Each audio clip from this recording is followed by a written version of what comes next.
السلام علیکم، میں ہوں آپ کا دوست عمیر احمد اور آپ دیکھ رہے ہیں عمیر احمد یوسفی چینل کو۔ آج کی اس ویڈیو میں لایا ہوں آپ کے لیے اعتکاف کے بارے میں۔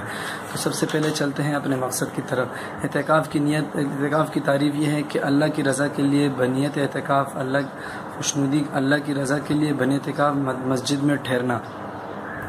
حضور علیہ الصلوۃ والسلام کا ہمیشہ سے معمول تھا اور وفات پانے تک یہ معمول تھا کہ آپ علیہ السلام رمضان کے آخری 10 دنوں میں بکثرت اعتکاف فرمایا کرتے تھے، اور اسی سنت کو امہات المؤمنین نے بھی اپنایا۔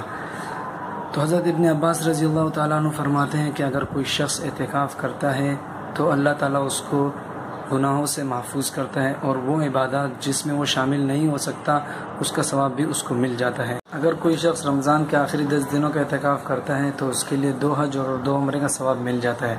اس کے علاوہ اسی طرح ایک ہے اعتکاف نفلی۔ تو وہ اعتکاف یہ ہے کہ مسجد میں اگر کوئی شخص داخل ہو جائے تو اعتکاف کی نیت کر لے، تو اس کے لیے کوئی روزے کی ضروری نہیں ہے اس کے لیے روزہ رکھنا۔ اور ایک اعتکاف ہے اعتکاف واجب۔ وہ اعتکاف ہے اگر کوئی شخص منت مانے کہ بھائی میں نے فلاں کام مجھے تو میں اعتکاف کروں گا، تو اس اعتکاف میں اس کے لیے روزہ بھی ضروری ہے۔ اور ایک اعتکاف ہے رمضان کے آخری 10 دنوں کا اعتکاف، تو اس اعتکاف میں اس کے لیے روزہ بھی ضروری ہے، اور یہ ویسے بھی مسجد ہے تو مسجد میں باتوں سے بھی پرہیز کیا جائے اور عبادت میں زیادہ سے زیادہ وقت دیا جائے، اور اس کے علاوہ اپنے گناہوں کی تلافی کے لیے بندہ وقت دے، اور معتکفین حضرات سے درخواست ہے کہ وہ اپنے ان مبارک ساعتوں میں ہمیں بھی اپنی دعاؤں میں یاد رکھے۔